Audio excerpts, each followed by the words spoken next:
भाजपाचं आजचं पित्त खवळलेलं त्याचं कारणच ते आहे। भाजपाच्या लोकांचा जो असा तिळपापड होत आहे त्याच्या मुळाशी असणारी मूळ कारणच ही आहेत की ज्या पद्धतीने आज ते सगळेजण विवेक हरवून व्यक्त होत आहेत।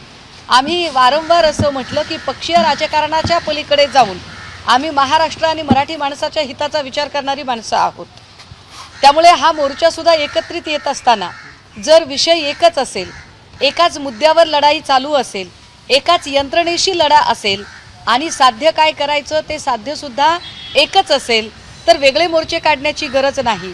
पण ही मनोमिलनाची निश्चितपणे हा एक पहिला टप्पा असू शकतो। याला आपण सकारात्मकतेने आणि साकल्याने सुद्धा घेऊ शकतो।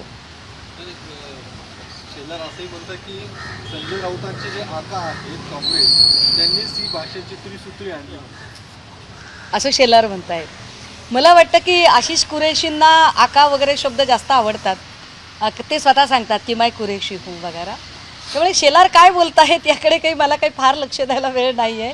मुळात आमचे आका हे किंवा आमचे ज्याला आम्ही सरसेनापती असा शब्द वापरतो, आमचे सरसेनापती हे वंदनीय बाळासाहेब आहेत।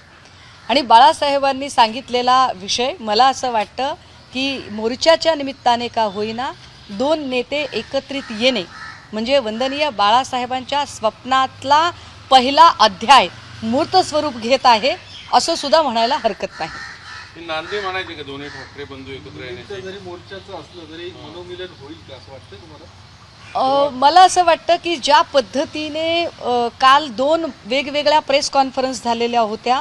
एक प्रेस कॉन्फरन्स मातोश्रीवर चालू असताना साधारणतः 10 ते 15 मिनिटं उशिरा दुसरी प्रेस कॉन्फरन्स ही मनसे प्रमुखांची चालू होती।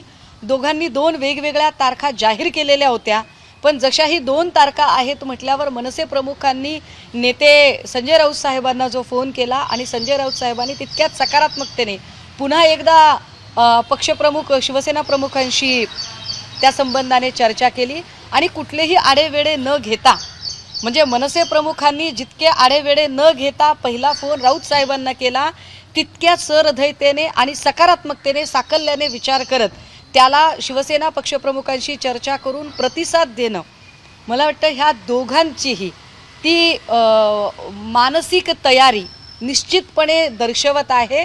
आणि ती जर मानसिक तयारी जर मराठी माणसांच्यासाठी असेल आणि इथलं एकूण महाराष्ट्र द्रोह्यांचं आक्रमण परतवून लावण्यासाठी मागेही